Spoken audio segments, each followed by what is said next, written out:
Hello दोस्तों, आज हम सौरमंडल का पृथ्वी का सौरमंडल का दूसरा पार्ट पढ़ेंगे। ये पहला पार्ट हम पढ़े थे और दूसरा पार्ट हम इसका स्टार्ट किए हैं। तो सौरमंडल का जो पृथ्वी का सौरमंडल है, ये यहाँ से स्टार्ट करेंगे। आज पढ़ेंगे सौरमंडल।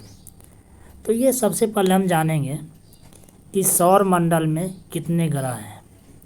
तो सौरमंडल में हम पिछले बता चुके थे, पहले ग्रहों की संख्या 9 थी और उसमें एक ग्रह जो प्लूटो था उसको ग्रहों की श्रेणी से हटा दिया गया था। अभी वर्तमान समय में ग्रहों की संख्या 8 रह गई है। यही बताया गया है कि सूर्य 8 ग्रह, उपग्रह तथा कुछ अन्य खगोलीय पिंड जैसे क्षुद्र ग्रह एवं उल्कापिंड मिलकर सौरमंडल का निर्माण करते हैं। उसे हम सौर परिवार का नाम दिए हैं या देते हैं, जिसका मुखिया सूर्य होता है। तो ये यहाँ आप थोड़ा पिक्चर के माध्यम से देख लीजिए, बीच में ही ये सूर्य है और सूर्य के चारों ओर क्या है, सभी ग्रह उनके चक्कर लगाते हैं। सूर्य से सबसे जो नज़दीक ग्रह है बुध है। उसके बाद देख लीजिए, बुध है, शुक्र है, पृथ्वी है, मंगल है। ये क्रमबद्ध ग्रहों से चल रहा है। तो और ये जो बीच में आप देख रहे होंगे तो ये क्या, इसी को बोला जाता है ये क्षुद्र ग्रह है ना। ये क्या है, क्षुद्र ग्रह। तो इस आप समझ गए होंगे। तो इसी के बारे में यहाँ हमको पढ़ना था। तो आगे चलते हैं। अब सबसे पहले हम जानेंगे सूर्य के बारे में। कहता है सूर्य सौरमंडल के केंद्र में स्थित है। यह बहुत बड़ा है एवं अत्यधिक गर्म गैसों से बना है। इसका खिंचाव बल इससे सौरमंडल बांधे रखता है। सूर्य सौरमंडल के लिए प्रकाश एवं ऊष्मा का एकमात्र स्रोत है, लेकिन हम इसकी अत्यधिक तेज ऊष्मा को महसूस नहीं करते हैं, क्योंकि सबसे नज़दीक का तारा होने के बावजूद यह हमसे बहुत दूर है। सूर्य पृथ्वी से लगभग 15 करोड़ किलोमीटर दूर है। कितना है? 15 करोड़। तो अब तुम सूर्य पढ़ें। अब चलते हैं ग्रह के बारे में। ग्रह हमारे सौरमंडल में 8 ग्रह हैं। सूर्य से दूरी के अनुसार है ना, सूर्य के सबसे जो नज़दीक ग्रह है कौन है? बुध है। उसके बाद दूसरा नंबर में शुक्र है, तीसरा नंबर में पृथ्वी है, चौथा नंबर में मंगल है, पाँचवा नंबर में बृहस्पति है, छठा नंबर में शनि है, सातवां नंबर में यूरेनस जिसको बोलते हैं अरुण, और 8वां नंबर में नेपच्यून जिसको हम बोलते हैं वरुण। यही यहाँ दिया हुआ है। शॉर्ट तरीका से याद करने का ये दिया है। तो आगे चलते हैं। आगे में बताया है कि सौरमंडल के सभी 8 ग्रह एक निश्चित पथ पर सूर्य का चक्कर लगाते हैं। ये रास्ते दीर्घवृत्ताकार में फैले हुए हैं। ये कक्षा कहलाते हैं। बुध सूर्य के सबसे नज़दीक है और अपनी कक्षा में सूर्य के चारों ओर एक चक्कर लगाने में केवल 88 दिन लगाते हैं। सूर्य को पृथ्वी का जुड़वा ग्रह माना जाता है, क्योंकि इसका आकार एवं आकृति लगभग पृथ्वी के ही समान है। और जो प्लूटो को जो निकाला गया था ग्रहों की श्रेणी में से, तो वह इसका जो बैठक हुआ था 2006 ईस्वी में।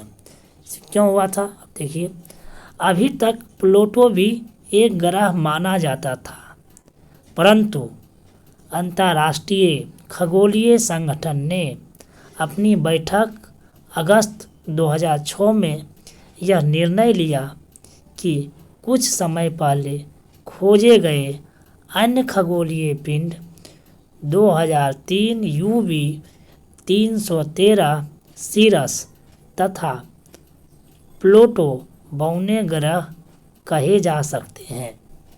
तो इसको इस तरह से बढ़ाया। फिर जो नेक्स्ट ग्रह है, अगला ग्रह है, वो है पृथ्वी। और पृथ्वी देखो क्या है, सूर्य से दूरी के हिसाब से पृथ्वी तीसरा ग्रह है। आकार में यह 5वां सबसे बड़ा ग्रह है। यह ध्रुवों के पास थोड़ी चपटी है। यही कारण है कि इसके आकार को भू-आभ कहा जाता है। भू-आभ का अर्थ है पृथ्वी के समान आकार। जीवन के लिए अनुकूल परिस्थितियां संभवतः पृथ्वी पर ही पाई जाती है।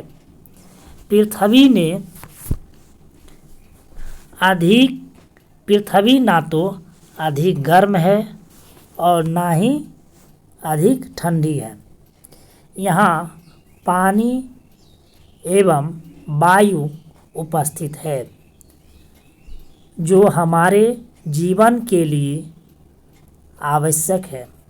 वायु में जीवन के लिए आवश्यक है आवश्यक गैसें जैसे ऑक्सीजन मौजूद है। इन्हीं कारणों से पृथ्वी सौर मंडल का सबसे अद्भुत ग्रह है। क्या है? सौर मंडल का सबसे अद्भुत ग्रह माना गया है। किसको? पृथ्वी को। फिर थोड़ा सा देखते हैं कि अंतरिक्ष से देखने पर पृथ्वी नीले रंग की दिखाई पड़ती है, क्योंकि इसकी 2/3 सतह पानी से ढकी हुई है, इसलिए इसे नीला ग्रह कहा जाता है। तो थोड़ा सा इसके पृथ्वी के बारे में कंटेंट जानते हैं कि थोड़ा सा क्या है, जो सूर्य का जो प्रकाश पृथ्वी पर आता है उसकी रफ्तार कितना है, कितना स्पीड से, यही बताया है कि प्रकाश की गति लगभग 3 लाख किलोमीटर प्रति सेकेंड है। इस गति के बावजूद सूर्य का प्रकाश या सूर्य के प्रकाश को पृथ्वी तक पहुंचने में लगभग कितना मिनट लगता है? 8 मिनट का समय लगता है। तो थोड़ा इसको जाने आगे। अब हमको पढ़ना है चंद्रमा। अब देखिए क्या पढ़ना है? चंद्रमा। हमारी पृथ्वी के पास केवल एक उपग्रह है। वह कौन सा उपग्रह है? वह है चंद्रमा। ये मतलब चंद्रमा का व्यास पृथ्वी के व्यास का केवल 1/4 है। यह इतना बड़ा इसलिए प्रतीत होता है क्योंकि हमारे ग्रह से अन्य खगोलीय पिंडों की अपेक्षा नज़दीक है। ये आप देख रहे हैं, ये क्या है? अंतरिक्ष है ना? अंतरिक्ष में लिया गया चंद्रमा का ये फोटो है। थोड़ा और हम जाने कि सबसे पहले जो चंद्रमा पर जो कदम रखा था वह कौन था? वह भारतीय था वह कौन था? नील आर्मस्ट्रॉन्ग व्यक्ति, जिन्होंने कब रखा था चंद्रमा पर कदम कब रखा था? तो 20 जुलाई 1969 ईस्वी में इसका सबसे पहले चंद्रमा पर सतह पर कदम रखा। मालूम? तो इसके बारे में थोड़ा सा जाने। अब थोड़ा आगे बढ़ते हैं कि यह मैंने चंद्रमा के बारे में बोल रहा है कि यह हमसे लगभग 3,84,400 किलोमीटर दूर है। आप पृथ्वी से सूर्य एवं चंद्रमा की दूरियां तुलना करें। थोड़ा अब यहाँ हम देखिए, ये देखिए दिखाया गया है फोटो को, थोड़ा इसके जानते हैं के विषय में कि उपग्रह क्या है? तो उपग्रह एक खगोलीय पिंड है जो ग्रहों के चारों ओर उसी प्रकार चक्कर लगाता है जिस प्रकार ग्रह सूर्य के चारों ओर चक्कर लगाते हैं। अब थोड़ा आगे बढ़ते हैं कि मानव निर्मित उपग्रह, जिसको हम बोलते हैं कृत्रिम उपग्रह या तो पिंड, यह वैज्ञानिकों के द्वारा बनाया गया है। ये देखिए, ये कृत्रिम उपग्रह है, ये रॉकेट पर प्रक्षेपण हुआ है, रॉकेट का पृथ्वी पर गिरना, उपग्रह कक्षा में प्रवेश, तो ये सब क्या है? मानव द्वारा बनाया गया उपग्रह है। और इस उपग्रह को हम क्या बोलते हैं? कृत्रिम उपग्रह। तो यही चीज़ यहाँ बताया गया, यह वैज्ञानिकों के द्वारा बनाया गया है जिसका उपयोग ब्रह्मांड के बारे में जानकारी प्राप्त करने एवं पृथ्वी पर संचार माध्यम के लिए किया जाता है। इस रॉकेट के द्वारा अंतरिक्ष में भेजा जाता है एवं पृथ्वी की कक्षा में स्थापित कर दिया जाता है, मैंने वहाँ रख दिया जाता है और वहाँ से फिर अंतरिक्ष से हमें बहुत सारी जानकारी को प्राप्त करते हैं। तो यही बताया है।